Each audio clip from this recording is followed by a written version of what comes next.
পালকি আসছে, পালকি পালকি পালকি আসছে। হ্যাঁ এসে গেছে, এই যে এসে গেছে। শিগগিরই বাইরে এসো, ছোট কর্তারা এসে গেছে।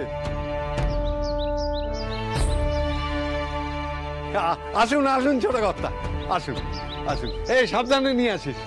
আয় ওদিকটা দেখ, ওদিকটা দেখ। আসুন আসুন ছোট কর্তা, আমি এখানকার সব ব্যবস্থা করে রেখেছি। আসুন। হ্যাঁ নামা নামা, এবার এখানে নামা। হ্যাঁ সাবধানে নামা। হ্যাঁ পালকি সাবধানে নামাও।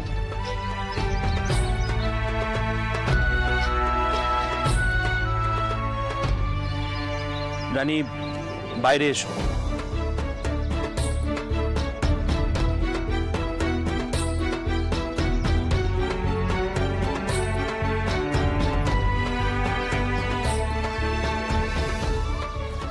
ছোট কর্তা, মথুর বাবুদের দেখছি না, তারা কোথায়? আর বলবেন না নায়ব মশাই, পথে একটা বিপত্তি ঘটেছে। জগদম্বার শরীর খারাপ করেছে, ও জ্বর এসেছে, তাই এতটা পথের ধকল নিতে দিলাম না। পথে ওদের একটা বাড়িতে রেখে এসেছি, কিছুটা সময় বিশ্রাম নিক, আর সন্ধ্যার মধ্যে ওরা চলে আসবে। আমি আর আপনার ছোট বৌরানী চলে এলাম। এখান থেকে কিছু চাকর বাকর ওখানে পাঠিয়ে দিন। মেজকোকে একা সব দিক সামাল দিতে পারবেন, আর জামাইরা বেটা ছেলে মানুষ, তারা কি করে সব দিক সামাল দেবে বলুন তো? কি করে গুছিয়ে নেবে সব কিছু? আমি কতবার করে বললুম আমি ওখানে থাকি, আপনি তো আমার কোনো কথাই শুনলেননি। রানী, তুমি যদি সেখানে থাকতে তাহলে এদিকে কুটুম্বিতার কি হতো? তুমি নিজেই তো বললে আগের দিন মামা বাড়ি থেকে তত্ত্ব পাঠাতে হয়। তা তুমি যদি সেখানে থাকো তাহলে এদিকের ব্যবস্থাটা কে করবে বলো তো? ওদিকে তো মথুর আর প্যারি আছে, ওরা ঠিক সব সামলে নেবে। সামলে নিলেই ভালো। ছোটকু কি জ্বরটা না এলে আমি তো এত চিন্তাই করতাম না। গোপালকে যে এখন কে সামাল দেবে ভগবান জানে। গোপাল যা মা নেওয়াটা হয়েছে। রানী, তুমি একদম চিন্তা করো না, ওরা ঠিক সব সামলে নেবে। নায়ব মশাই, মাধব তালুকদার মশাই বাড়িতে গেছে, কিছুক্ষণের মধ্যে হয়তো চলে আসবে। আপনি তার জন্য বিশ্রামের ব্যবস্থা করে রাখবেন। ঠিক আছে ছোট কর্তা। ছোট বৌরানী, তুমি অন্দরে যাও। ছোট কর্তা আপনিও যান, আমি এখানে আছি, চিন্তা করবেন না, আমি সব কিছু সামলে নেব। যান, হ্যাঁ আপনারা গিয়ে বিশ্রাম নিন। আসুন রানীমা, ভেতরে আসুন। ভৈরব, এদিকে এসো। ওখানে কয়েকজন লোক পাঠাতে হবে সাহায্যের জন্য। দেখো খুব বেশি দেরি করো না যেন, আর যেন কোনো ভুল ত্রুটি না হয়। কাঁদতে আছে, দেখো দেখো মায়ের জ্বর হয়েছে, মা তোমাকে এখন কোলে নিতে পারবে না, ওরম করে কেঁদো না, ঠিক আছে? তুমি লক্ষ্মী হয়ে তাকো। আবার কত দুষ্টু হয়েছে। না না না না ভেসে দে, তুমি ভূপালকে আমার কাছে দাও, আমি কোলে না নিলেও থামবে না। দাও। তুই থাম তো বাপু, তোর ছেলে কাঁদলে সব ভুলে যাস তুই। এত বায়না কিসের রে ওর? হ্যাঁ, আদর দিয়ে দিয়ে একেবারে জেদি করে তুলছিস। ভারী কোল বাঁচা হয়েছে। এই কি রে, তুই মায়ের কোল ছাড়া ঘুমোবি না, খাবি না? তোকে বলছি। ওর আর কি দোষ খাও দেখি, জন্মের পর থেকে বাচ্চা মায়ের কোলই পেল না, বাপু ওর দিকে ফিরে তাকায়নি। ওই যে ওর একটু আধটু ডাক কোচ করে তাকেই আঁকড়ে ধরে। শিশুরা কথা কইতে পারেনি ঠিকই, কিন্তু সব বোঝে গো মেজদিদি। তা ছোট কুকি, এরম পাকা গিন্নির মতো কথা বলতে কবে শিখলি? আমি কি ভুল কিছু করেছি কও দেখি? ওর বাপ একবারও ফিরে তাকায় ওর দিকে? এই যে ছেলেটা এত কাঁদছে, একবার এসেছেন খবর নিতে যে ছেলেটার কি হলো, একবার দেখি গে।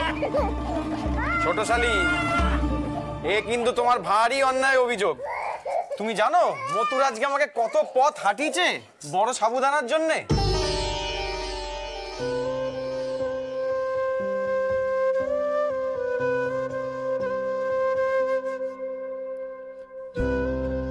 আর এখানে কি বড় সাবুদানা পাওয়া যায় নাকি? কয়েক ক্রোশ হাঁটলাম, তারপরে গিয়ে মিলল বড় হাটে।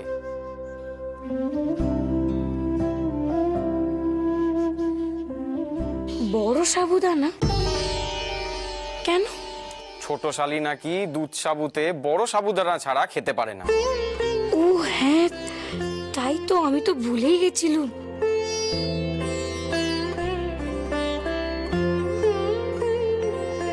ও ওমা মতুর বাবু, আপনি মনে রেখেছেন, ধন্যী আপনি।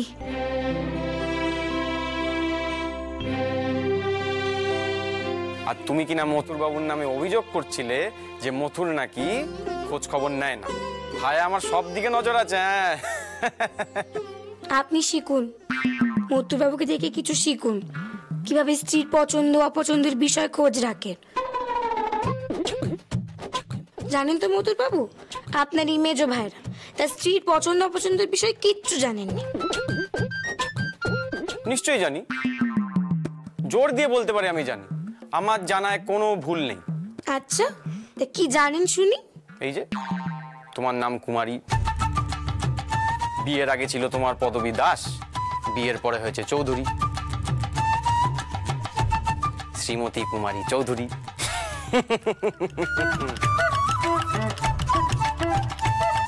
তাক, অনেক হয়েছে, অনেক কিছু জানেন আপনি আমার সম্পর্কে।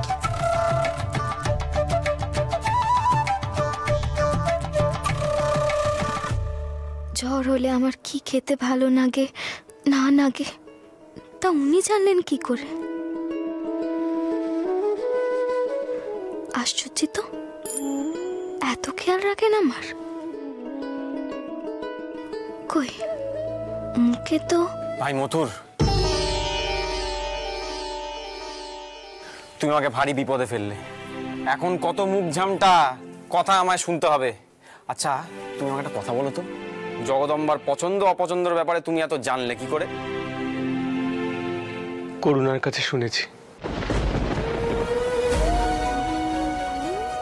তার কোনো কথাই যে ভুলতে পারিনি, মনের মধ্যে গাঁথা আছে।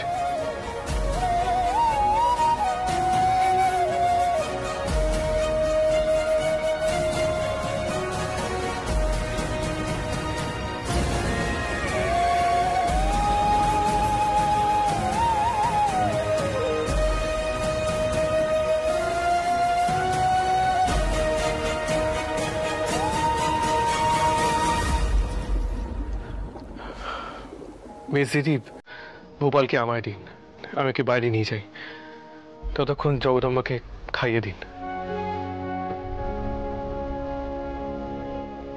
খেতে বলবেন, না হলে ওর শরীরে বল পাবে না। দিন দিন।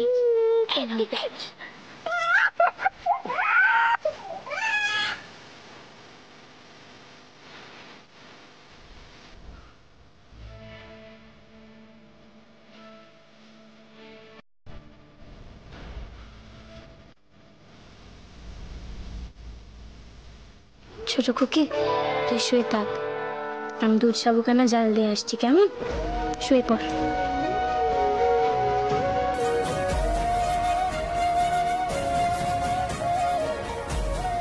জগদম্বার পছন্দ অপছন্দের ব্যাপারে তুমি এত জানলে কি করে? করুণার কাছে শুনেছি, তার কোনো কথাই যে ভুলতে পারিনি, মনের মধ্যে গাঁথা আছে।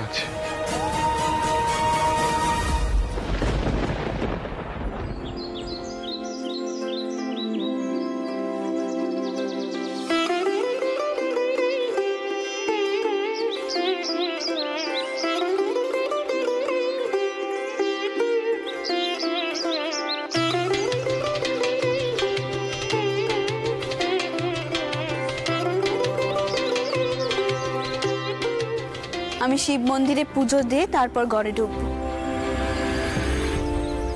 আর তোমরা সবাই আমার সাথে থাকবে, কেমন? রানী,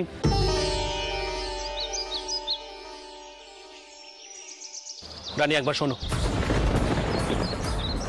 মাধব তালুকদারের বাড়িতে গিয়েছি, সেখান থেকে সে কি খবর এনেছে সেটা একবার শুনে দেখো। আমি এই জন্যই এই বাড়িতে আসতে চাইনি। মাধব, তুমি তোমার বড় মাকে সব খুলে বলো। কি হয়েছে কি মাধব? কি আর বলবো বড় মা, তালুকদার মশাই বিয়ে উপলক্ষে এলাই আয়োজন করছেন। একদিকে মানুষ না খেতে পেয়ে মরছে, আর অন্যদিকে তিনি রাজকীয় বন্দোবস্ত করছেন। বেশ, বলো কি ধরনের তত্ত্ব পাঠাতে চাও? বেশি বাড়াবাড়ি করার কোনো প্রয়োজন নেই। আপনি নায়েব মশাইকে বলুন কাপড় চোপড় গয়নাগাটি যেন সব পাঠানো হয়। কিন্তু খাওয়ার দাওয়ার বেশি পাঠানোর কোনো প্রয়োজন নেই। এই সময় খাওয়ার দাওয়ার অপচয় করা মানে পাপ। হ্যাঁ, তবে যাতায়াতের পথে শুনলাম খাওয়া দাওয়া সব লুট হচ্ছে চারিদিকে।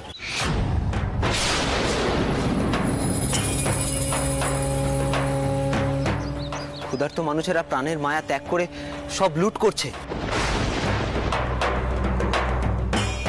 জ্যাঠামশাই, আমাদের তত্ত্বগুলো খুব সাবধানে নিয়ে যেতে হবে।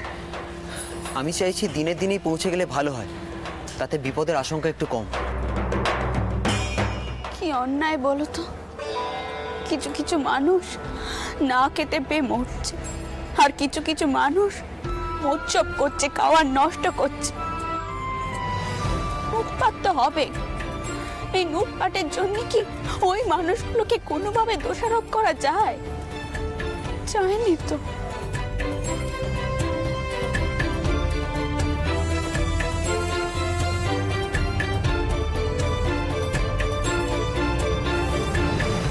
তাই আমি যত তাড়াতাড়ি সম্ভব অন্য সত্তর খোলার ব্যবস্থা করব,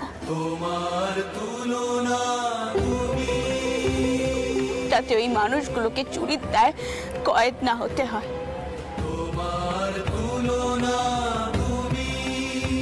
আর মার না খেতে হয়।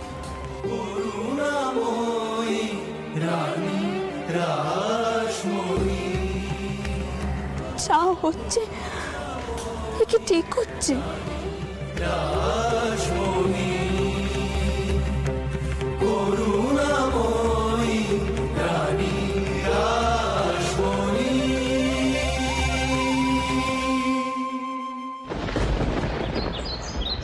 তোর এত বড় আস্পর্ধা, তুই আমার সঙ্গে এইরকম ব্যবহার করিস?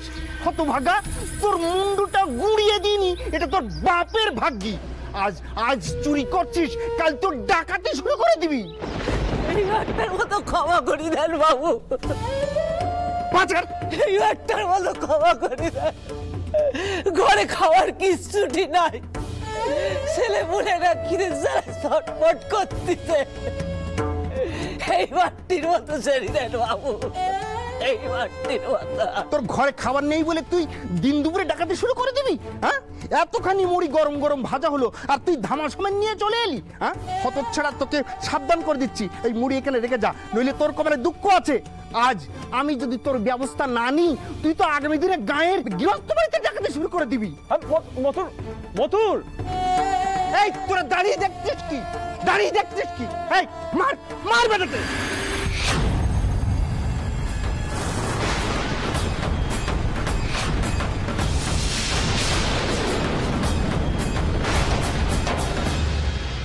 এ কেমন মানুষ আপনি? কেমন মানুষ? হ্যাঁ, গরিব মানুষ, তাকে এভাবে মারতে যাচ্ছেন? গরিব মানুষ পেটে জ্বালা এক ধাবা মুড়ি নিতে যাচ্ছিল, তাকে আপনি লাঠি পেটা করতে যাচ্ছিলেন? এ কেমন মানুষ আপনি? কে বসে আপনি আমাকে জ্ঞান দিচ্ছেন? কোন সাহসে আমার কাছে বাধা দিতে এসেছেন? হ্যাঁ, দেখে তো মনে হচ্ছে এখানকার লোক নয়। বলি, আপনার পরিচয়টা কি? ইনি হলেন বাবু মথুরামোহন বিশ্বাস, বাবু রাজচন্দ্র দাসের ছোট জামাই।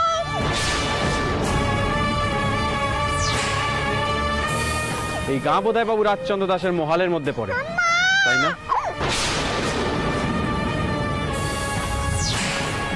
আশা করি আপনারা কোনো পরিচয় লাগবে না। আগে কি যে বলেন, আমি আপনাদের চিনতে পারিনি। কি বলতে কি বলে ফেলেছি। ছি ছি ছি, শেষে কিনা জমিদার বাড়ির জামাইয়ের সঙ্গে কি কাণ্ড বলুন দেখি।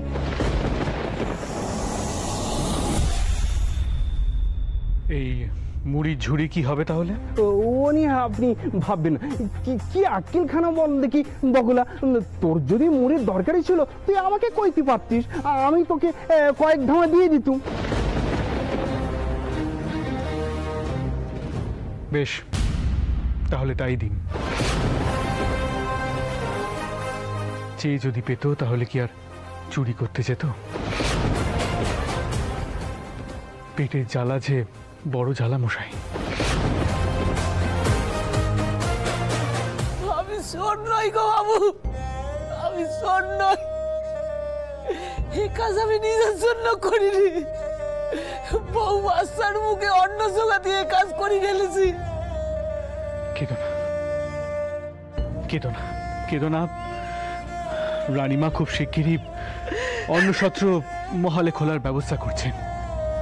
তোমাদের আশা করি আর ভাতের অভাব হবে না। শুধু সবটুকু গুছিয়ে নেবার সময়টুকু দিন। অন্নসত্র খুলবেন কি করে রানীমা? অন্ন তো নেই, সারা মাঠ শুকিয়ে খাকা করছে, গোলায় ধান নেই। অভিশাপ লেগেছে কর্তা, অভিশাপ লেগেছে। সব শেষ হয়ে যাবে, সব শেষ হয়ে যাবে। অভিশাপ লেগেছে, এই গ্রাম শুকিয়ে খাকা করছে। কি কাণ্ড বলুন দেখি, বগলে মুড়ি না নিয়ে চলে গেল। ওর কি মাথাটা খারাপ হয়ে গেল? আরে কি আছিস, ওকে ধরে নিয়ে আয়। জামাই বাবু কথা কইছেন। থাক, আমাদের যা বলার হয়ে গেছে। আপনি এই মুড়ির ধামাটা ওর বাড়িতে পাঠিয়ে দেওয়ার ব্যবস্থা করুন, অন্তত এটাকে বাঁচুক। বিলক্ষণ বিলক্ষণ। এই ওই ধামাটা বগলের বাড়িতে দিয়ে আয়, আর ওই মুদিখানার দোকান থেকে 1 পয়সার বাতাসাও কিনে দিয়ে আসিস। চৌধুরী মশাই, চলুন ফেরা যাক। জগদম্বা সামাল দিয়ে উঠলে এখনই রওনা দেব, আর সময় নষ্ট করা যাবে না। চলুন।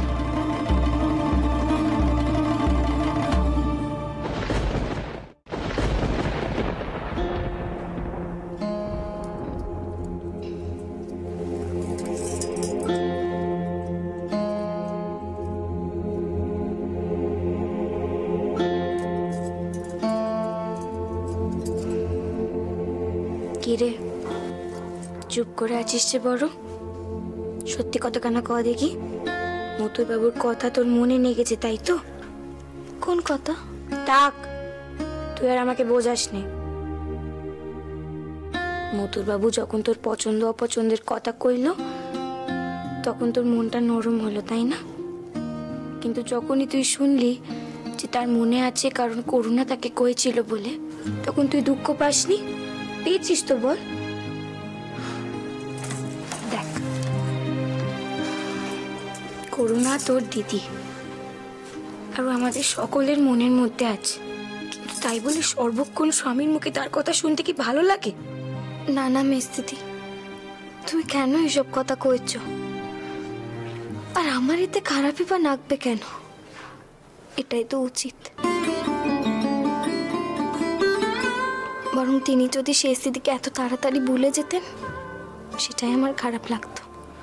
এই তাড়াতাড়ি আবার কি রে? বছর তো পেরিয়ে গেল, এখনো শোক কাটলো না তার? এ আবার কেমন ভালোবাসা আমি বুঝিনি বাপু। ভালোবাসা গভীর হলে কি কাউকে কখনো বলা যায়? তা শেখর যে অনেক দূর পর্যন্ত থাকে। দেখো দেখি তিনি সে কখন ভূপালকে নিয়ে বাইরে গেছেন। জানি না বাপু, সে আবার কান্নাকাটি করছে কিনে।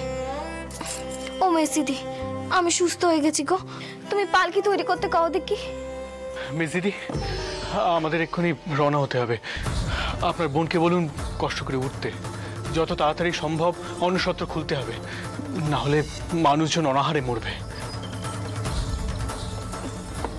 মেজামে দাদা, আমি সুস্থ হয়ে গেছি, চলুন যাওয়া যাক। বেহারা, বেহারা, সব কোথায়? পালকি তৈরি করতে হবে, বেরোবো। জগদম্বা, তুমি সত্যি যেতে পারবে তো? এখনো কিন্তু অনেকটা পথ যেতে হবে। না গিয়ে আর কি উপায় আছে বলো? মতুরবাবু তো এলেন, কই একবারও তো জানতে চাইলি না ছোট কুকি কেমন আছে? সে যেতে পারবে কিনে? পালকি ডেকে দায় সেরে ফেললে। সে একবারও জানবে না তার স্ত্রীর শরীর ভালো আছে কিনা?